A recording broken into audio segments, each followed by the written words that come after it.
Salut à tous, j'espère que vous allez bien. Aujourd'hui, je vous emmène faire une petite visite dans l'enclos des poules. Alors derrière moi déjà, vous voyez le gros buisson de casseille. Il nous a donné une quantité phénoménale de fruits cette année. Je vous ai mis quelques photos sur l'onglet communauté toutes ces dernières semaines. Là, on voit encore quelques casseilles ici. Mais j'ai quasi tout ramassé.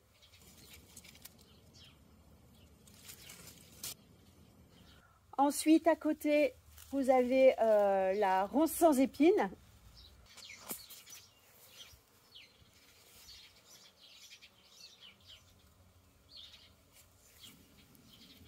On a les premières mûres qui commencent juste à prendre un peu de la couleur là. Ça va bientôt donner.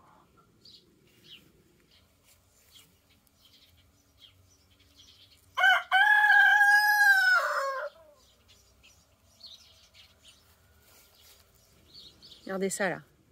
Une belle arche. Ah, celle-ci, elle est pour moi.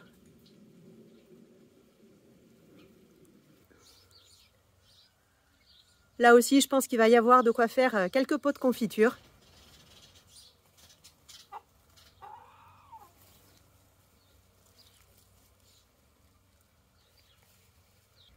Et puis, un petit peu plus loin là-bas, toute une ligne avec les cassis.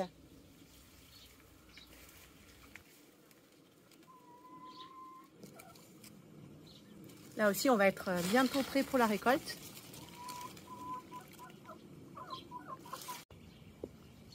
Alors, les branches basses, là, je les laisse à disposition des poules.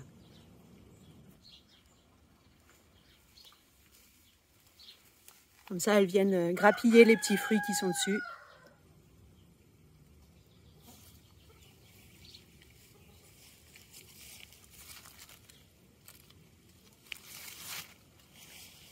Tiens, là, on a le pêcher de vigne aussi, avec quelques petits fruits. Encore des traces de cloques.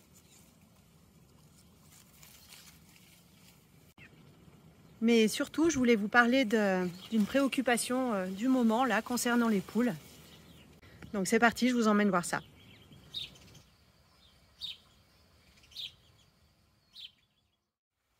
Et maintenant, on va aller voir ce qui se passe dans le poulailler. Je vais vous exposer mon petit problème. Alors, là-bas au fond, déjà, on a une poule qui s'était mise à couver. Donc ça, c'est plutôt une bonne nouvelle. Et comme maintenant j'ai un coq, du coup, j'ai pas besoin d'aller chercher des œufs fécondés chez la voisine. Je lui ai mis des œufs maison. Tiens, montre-moi, Pépette, s'il te plaît. Allez, doucement, voilà.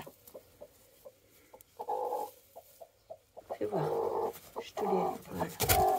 Juste pour les voir. Voilà. Donc, elle a 8 œufs ici. Ceux-là, normalement, ils devraient éclore samedi. Voilà, c'est bien. Hop, remets-toi dessus. Sauf que au début de la couvaison, elle n'a pas bien gardé le nid. Et je me demande si elle ne les a pas laissés un peu trop refroidir parfois. Donc je pense qu'il va y avoir un gros taux d'échec sur cette couvaison. En plus, j'ai essayé de les mirer. Et c'est la première fois que je faisais ça, donc je ne suis pas très sûre de mon coup. Mais quand même, sur les 8 œufs, j'ai l'impression qu'il y en a un seul où il y a un développement d'une masse à l'intérieur. Bon, on verra ce que ça donne. Et puis, dans l'autre coin là-bas, de l'autre côté, on a la doublette. Oui, ma fille, t'inquiète pas. Voilà, donc une semaine après la première blanche qu'on vient de voir, j'ai celle-ci qui s'est mise à couver aussi. Donc, je lui ai mis 7 œufs dessous.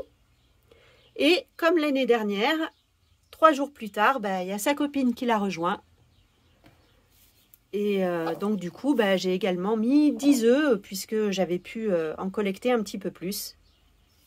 Donc, là-dessous, il y a 17 œufs normalement. Allez. Alors à mon avis, il va y avoir de la casse parce que à deux dans le nid comme ça, souvent c'est ce qui arrive. Tiens, tu me les montres un peu ma puce? Allez, voilà. Soulève-toi.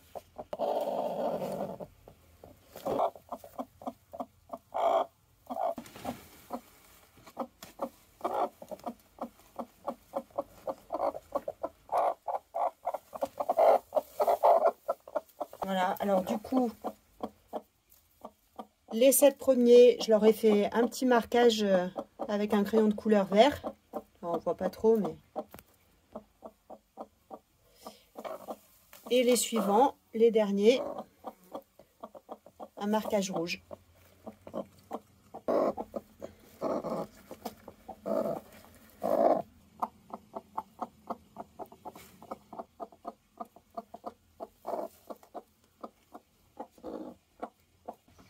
Le truc là maintenant, c'est que ces deux mémères, il va falloir que je les sépare, puisque on a les premiers poussins qui vont arriver le 22 juillet normalement.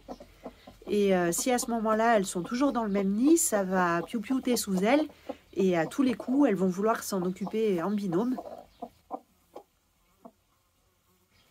Et ma crainte, c'est que 2-3 jours après, quand les poussins vont commencer à gambader, elles vont vouloir les suivre toutes les deux. Et du coup, abandonner le nid avec les 10 œufs qui restent, qui eux devraient éclore le 25 juillet. Alors mon idée, ce que je compte faire, je ne sais pas trop si ça sera la bonne solution, mais bon, on verra bien. C'est que cette semaine-là, je les laisse encore tranquilles, je ne les touche pas. Et puis dans quelques jours, je vais les déplacer, enfin en déplacer au moins une des deux, et faire en sorte qu'elles ne puissent pas revenir dans ce nid-là. Et je vais vous montrer, ça va se passer à l'extérieur. Voilà, donc j'ai un petit poulailler que des voisins m'avaient donné. Ils voulaient s'en séparer, donc avant de le mettre à la déchetterie, ils me l'ont proposé. Et moi, je l'ai récupéré. Ce week-end, il va falloir que je le nettoie comme il faut. Éventuellement, donner un petit coup de ponceuse et le repeindre pour protéger le bois.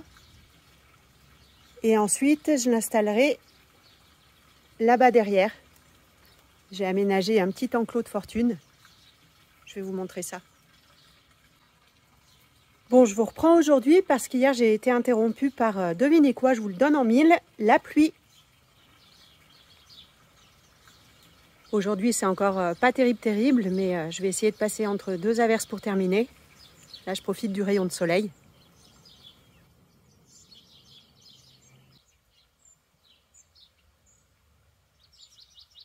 Je vois qu'il n'y a pas que moi qui en profite.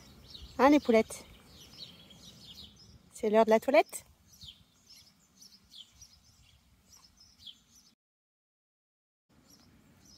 Donc hier, je vous disais que j'avais fait un petit enclos de fortune avec un morceau de filet qui nous restait. Alors, il était un petit peu abîmé, j'ai fait du rafistolage avec de la ficelle agricole là.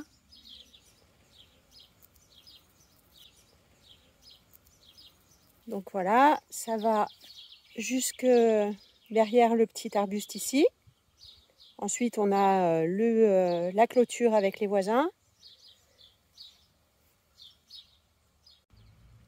Et là, on retombe sur le bout de filet qui était déjà en place, qui me permet d'isoler la petite zone dans laquelle je fais les tests de céréales. Là-bas, on voit le blé, le seigle, et puis il y a le sorgho qui est en train d'arriver aussi.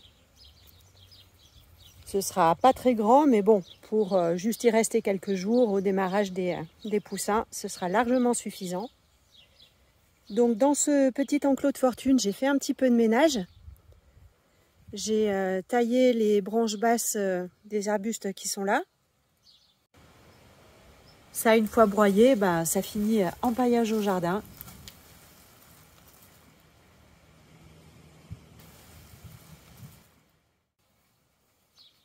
Comme ça me fait une espèce de petite alcôve qui sera bien à l'ombre. Et la petite cabane, je vais la positionner ici.